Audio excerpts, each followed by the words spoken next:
Hello दोस्तों, welcome to Hindi code class. आज के इस लेक्चर में हम बात करेंगे कि जावा में आइडेंटिफायर और कीवर्ड क्या होते हैं। इससे पहली वाली वीडियो में हमने डिस्कस किया था कि compilation process step and execution process step कौन कौन से होते हैं। तो जिसने भी वो वीडियो नहीं देखी है, एक बार वो देख लो, जिससे कि आपके कंपाइलेशन और एग्जीक्यूशन के जो भी डाउट हैं वो क्लियर हो जाएं। तो चलिए आज की वीडियो शुरू करते हैं। तो सबसे पहले हम बात करते हैं कि जावा में आइडेंटिफायर्स क्या होते हैं।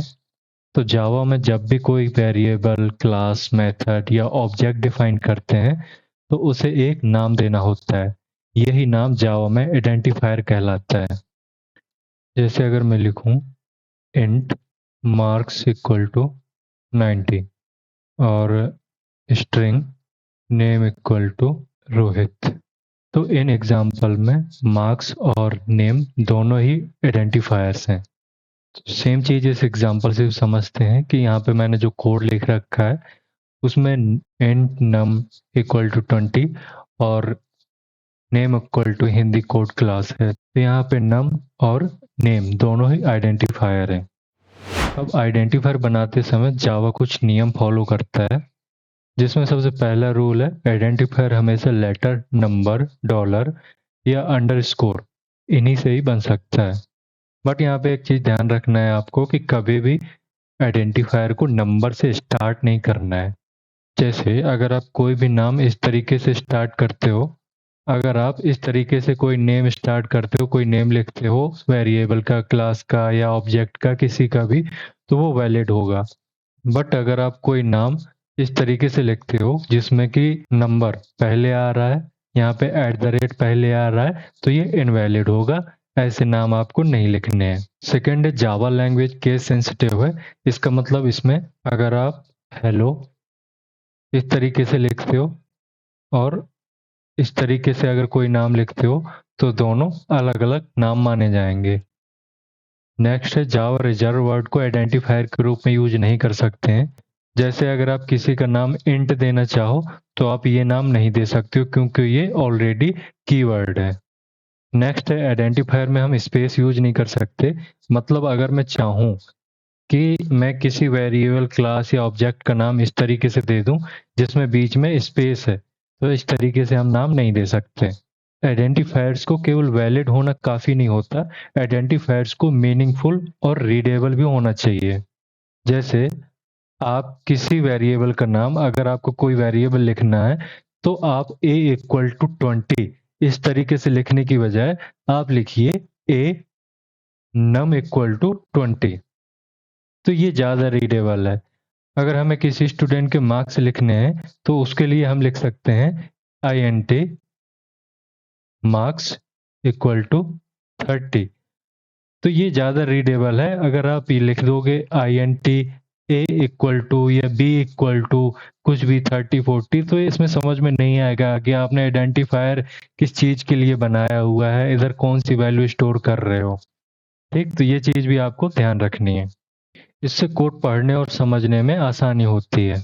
इंटरव्यू में कभी कभी पूछ देते हैं कि जो स्ट्रिंग है, ये स्ट्रिंग है, ये भी किसी क्लास का नाम है, तो क्या ये आइडेंटिफायर है? तो नहीं, ये आइडेंटिफायर नहीं है।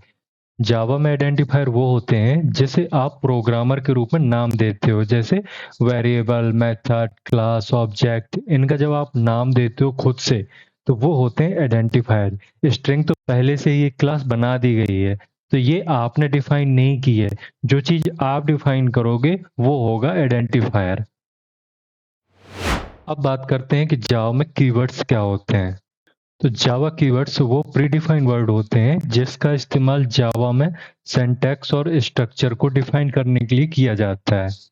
इन्हें रिजर्व वर्ड भी कहा जाता है क्योंकि इनका फिक्स्ड मीनिंग होता है और आप इन्हें आइडेंटिफायर जैसे वेरिएबल, क्लास, मेथड, इन सब चीज़ों में इसका यूज नहीं कर सकते हैं।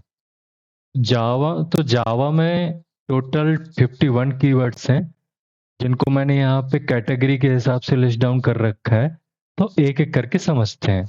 सबसे पहला हमारा कंट्रोल फ्लो कीवर्ड। यहाँ पे पहला कीवर्ड है इफ। तो ये किसी कंडीशन को एवेल्यूट करता है। अगर कंडीशन ट्रू होती है तो उससे जुड़ा हुआ कोड ब्लॉक एग्जीक्यूट हो जाता है। सेकेंड है एल्स। तो जब इफ की कंडीशन फॉल्स हो जाती है तब एल्स ब्लॉक का कोड चलता है। नेक्स्ट है स्विच। तो एक वेरिएबल की वैल्यू के आधार पर मल्टीपल केसेस में से एक को चुनता है और स्विच को यूज करना एक नेस्टेड इफ यूज करने से भी बेहतर होता है। केस। तो केस क्या करता है? स्विच ब्लॉक में स्पेसिफिक वैल्यू के लिए ब्लॉक डिफाइन करता है। हर केस यूनिक होना चाहिए। अब है डिफॉल्ट। तो जब कोई भी केस मैच नहीं करता स्विच स्टेटमेंट में तब ये ब्लॉक चलता है। तो ये इफ एल्स की तरह ही होता है कि जब इफ की कंडीशन सेटिस्फाइड नहीं होती तो एल्स चल जाता है। उसी तरह से स्विच स्टेटमेंट में भी जब कोई भी कंडीशन ट्रू नहीं होती है तो लास्ट में डिफॉल्ट एग्जीक्यूट हो जाता है। फिर ब्रेक। लूप या स्विच ब्लॉक को बीच में ही रोक देना ब्रेक का काम होता है। यह इनफाइनाइट लूप से बचाने के लिए हेल्पफुल होता है। नेक्स्ट है कंटिन्यू। तो कंटिन्यू कीवर्ड का यूज लूप में होता है। लूप के करंट इटरेशन को छोड़ के अगले इटरेशन में चला जाता है। यह लूप को स्किप करने के लिए यूज होता है। रिटर्न। तो ये किसी मेथड से वैल्यू वापस भेजने के लिए यूज होता है। यह मेथड को टर्मिनेट भी करता है। फिर फॉर। तो ये एक लूपिंग कीवर्ड है जो इनिशियलाइजेशन, कंडीशन और अपडेट को एक ही लाइन में मैनेज करता है। व्हाइल। तो व्हाइल लूप तब तक चलता है जब तक कि कंडीशन ट्रू रहती है। इसमें कंडीशन पहले चेक होती है। डू। डू यूज होता है डू व्हाइल के साथ। डू व्हाइल लूप पहले एक बार कोड चलाता है फिर कंडीशन चेक करता है। मतलब कम से कम एक बार एग्जीक्यूशन तो होता ही है चाहे कंडीशन ट्रू हो या फॉल्स। नेक्स्ट है हमारे डेटा टाइप कीवर्ड। इसमें सबसे पहला है इंट। तो इंट इंटीजर वैल्यू को स्टोर करता है। इसका साइज 4 बाइट होता है। फिर है फ्लोट। तो ये डेसिमल वैल्यू स्टोर करने के लिए यूज होता है और इसका भी साइज होता है 4 बाइट। फिर है डबल। तो डबल का यूज बड़ी डेसिमल वैल्यू के लिए किया जाता है।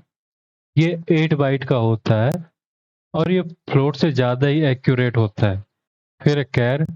ये सिंगल कैरेक्टर को स्टोर करता है जैसे A1। ये 2 बाइट का होता है और ये यूनिकोड में काम करता है। बुलियन। ये सिर्फ 2 वैल्यू को ही होल्ड कर सकता है, ट्रू या फॉल्स। फिर बाइट। ये 1 बाइट की मेमोरी लेता है। तो यह -128 से लेकर 127 तक की न्यूमेरिक वैल्यू को स्टोर कर सकता है। सॉर्ट।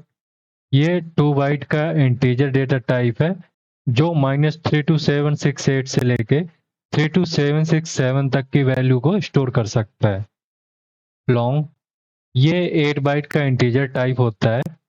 जब इंट से बड़ी वैल्यू को हमें स्टोर करने की जरूरत होती है तब हम लॉन्ग का यूज करते हैं। फिर वॉइड। तो वॉइड मेथड के रिटर्न टाइप को बताता है। जब मेथड में हम वॉइड का यूज करते हैं तो इसका मतलब होता है कि मेथड कुछ भी रिटर्न नहीं कर रहा है। इसके बाद है क्लास और ऑब्जेक्ट रिलेटेड कीवर्ड। तो इसमें सबसे पहला है क्लास। जावा में क्लास को ब्लूप्रिंट की तरह डिफाइन किया जाता है जिससे ऑब्जेक्ट बनाए जाते हैं। इसके अंदर फील्ड्स और मेथड्स होते हैं। इंटरफेस। ये एब्स्ट्रैक्ट टाइप के होते हैं जो केवल मेथड डिक्लेरेशन देता है। इसे कोई क्लास इंप्लीमेंटेशन कर सकती है। फिर एक्सटेंड। तो ये एक्सटेंड कीवर्ड है। ये इनहेरिटेंस को दिखाता है। मतलब एक क्लास दूसरी क्लास से प्रॉपर्टी और मेथड को इनहेरिट कर सकती है। फिर है इम्प्लीमेंट्स। इम्प्लीमेंट्स किसी क्लास और इंटरफेस के बीच के रिलेशन को दिखाता है। जब कोई क्लास किसी इंटरफेस को यूज करती है तब उसे इम्प्लीमेंट्स का यूज करना होता है। फिर है न्यू। तो न्यू कीवर्ड का यूज ऑब्जेक्ट क्रिएशन के लिए किया जाता है। ये क्लास के कंस्ट्रक्टर को कॉल करता है। फिर है दिस। तो दिस करंट क्लास के करंट ऑब्जेक्ट को रेफर करता है। फिर सुपर। तो सुपर कीवर्ड पेरेंट क्लास के कंस्ट्रक्टर, मेथड या वेरिएबल को एक्सेस करने के लिए यूज होता है। फिर इंस्टांस ऑफ। तो इंस्टांस ऑफ कीवर्ड चेक करता है कि कोई ऑब्जेक्ट किसी पर्टिकुलर क्लास या इंटरफेस का इंस्टांस है या नहीं है। फिर है हमारे मॉडिफायर्स। तो इसमें सबसे पहले है पब्लिक। पब्लिक कीवर्ड का यूज क्लास, मेथड या वेरिएबल को पूरे प्रोजेक्ट या किसी भी पैकेज से एक्सेस करने की परमिशन देता है। फिर प्राइवेट। तो प्राइवेट कीवर्ड किसी भी मेथड या वेरिएबल एक्सेस को केवल उसी क्लास तक सीमित रखता है जिस क्लास में वो डिफाइन किया जाता है। फिर प्रोटेक्टेड। तो प्रोटेक्टेड कीवर्ड सेम पैकेज से एक्सेसिबल होता है और सब क्लास के द्वारा भी एक्सेस किया जा सकता है। फिर है स्टैटिक। तो स्टैटिक कीवर्ड का यूज क्लास लेवल पर वेरिएबल या मेथड को डिफाइन करने के लिए किया जाता है। फिर फाइनल। तो फाइनल कीवर्ड का यूज अगर हम वेरिएबल के साथ करते हैं तो वो कांस्टेंट बन जाता है, और अगर हम मेथड के साथ यूज करते हैं तो मेथड को ओवरराइड नहीं होने देता, और अगर हम क्लास के साथ यूज करते हैं तो क्लास को इनहेरिट होने से रोकता है। फिर है एब्स्ट्रैक्ट। तो एब्स्ट्रैक्ट कीवर्ड का यूज क्लास या मेथड को इनकम्प्लीट रिप्रेजेंट करता है जिसे सब क्लास इम्प्लीमेंट्स। इसका मतलब होता है कि इसको कोई सब क्लास इम्प्लीमेंट करेगा। फिर है सिंक्रोनाइज्ड। तो ये कीवर्ड थ्रेड सेफ्टी के लिए यूज होता है। ये मल्टी थ्रेडेड इन्वायरमेंट में डेटा कंसिस्टेंसी बनाए रखने के लिए यूज होता है। फिर है ट्रांजिएंट।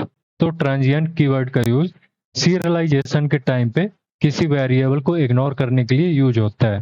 फिर है वॉलेटाइल। तो वॉलेटाइल मल्टी थ्रेडेड इन्वायरमेंट में एक वेरिएबल की विजिबिलिटी इंश्योर करता है कि सभी थ्रेड्स को अपडेटेड वैल्यू मिले। फिर है नेटिव। तो नेटिव कीवर्ड का यूज जावा में किसी मेथड को डिक्लेयर करने के लिए होता है जबकि उसकी बॉडी किसी दूसरी लैंग्वेज में लिखी गई होती है। फिर है स्ट्रिक्ट एफपी। तो इसका यूज फ्लोटिंग पॉइंट कैलकुलेशन को प्लेटफॉर्म इंडिपेंडेंट बनाता है। अब नेक्स्ट कैटेगरी है एक्सेप्शन हैंडलिंग कीवर्ड्स की। इसमें सबसे पहले है ट्राई। तो जावा में एक ट्राई कोड ब्लॉक बनाते हैं और इसके अंदर वो कोड लिखा जाता है जिसमें कि एक्सेप्शन आने की संभावना होती है। दूसरा है कैच। ये एक्सेप्शन को हैंडल करता है, ये ट्राई ब्लॉक के बाद ही लगाया जाता है। फिर आता है फाइनली। ये ऐसा कोड ब्लॉक होता है जो हमेशा एग्जीक्यूट होता है चाहे एक्सेप्शन आए या ना आए। फिर थ्रो। थ्रो का यूज मैनुअली एक्सेप्शन जनरेट करने के लिए यूज होता है। फिर थ्रोज। तो इसमें मेथड डिक्लेयर करता है कि यह कौन कौन से एक्सेप्शन को थ्रो कर सकता है। फिर है हमारे पैकेज और इंपोर्ट कीवर्ड्स। तो पैकेज कीवर्ड का यूज जावा फाइल को किसी लॉजिकल ग्रुप में ऑर्गेनाइज करने के लिए यूज होता है। तो नेक्स्ट है इंपोर्ट। तो दूसरे पैकेज की क्लासेस या इंटरफेसेस को करंट फाइल में यूज करने के लिए इंपोर्ट का यूज करते हैं। फिर हमारे कुछ एडवांस लेवल के कीवर्ड जिसमें सबसे पहले है एनम। तो ये एक नेम कॉन्स्टेंट्स डिफाइन करता है जो फिक्स होता है। फिर है एसर्ट। तो इसका यूज टेस्टिंग और डिबगिंग के लिए किया जाता है और ये मानता है कि कोई कंडीशन हमेशा ट्रू ही होगी। फिर है रिकॉर्ड। तो इस कीवर्ड को जावा 14 में ऐड किया गया था और ये इम्यूटेबल डेटा क्लासेस के लिए कंसाइज सिंटैक्स देता है और ये बॉयलर प्लेट कोड को हटाता है। फिर शील्ड। ये किसी क्लास को रिस्ट्रिक्ट करता है कि कौन कौन सी क्लासेस इसको एक्सटेंड कर सकती हैं। फिर परमिट। ये शील्ड क्लास के साथ यूज होता है। ये एक्सप्लिसिटली बताता है कि कौन कौन सी क्लासेस इनहेरिट कर सकती हैं। फिर नॉन शील्ड। तो शील्ड क्लास को एक्सटेंड करने वाली सब क्लासेस को फिर से अनस्ट्रिक्ट बनाने के लिए यूज होता है। अब ये दो कीवर्ड हैं जो अनयूज्ड हैं बट रिजर्व कीवर्ड में आते हैं, जैसे गोटू। तो गोटू एक रिजर्व कीवर्ड है लेकिन जावा में कभी इंप्लीमेंट नहीं किया गया। दूसरा है कॉन्स्ट। तो ये कीवर्ड सी और C++ से लिया गया है बट फिलहाल अभी जावा में कॉन्स्ट की जगह फाइनल यूज किया जाता है। तो दोस्तों आज के इस लेक्चर में हमने जाना कि आइडेंटिफायर क्या होते हैं और हमें कौन कौन से रूल फॉलो करने होते हैं जब भी हमें किसी वेरिएबल, क्लास, ऑब्जेक्ट या किसी का भी नाम देना होता है। दूसरी चीज हमने जानी कि कीवर्ड्स कौन कौन से होते हैं जिनका यूज हमें एज ए आइडेंटिफायर नहीं करना होता है। और अब इस लेक्चर में अगर आपको कोई डाउट है तो उसको मुझे कमेंट के थ्रू पूछ सकते हैं। इसके अलावा अगर आपने अभी चैनल को सब्सक्राइब नहीं किया है तो इसको सब्सक्राइब भी कर लें और अपने दोस्तों के साथ इसे शेयर भी करें। फिर मिलते हैं अगले लेक्चर में। Thank you.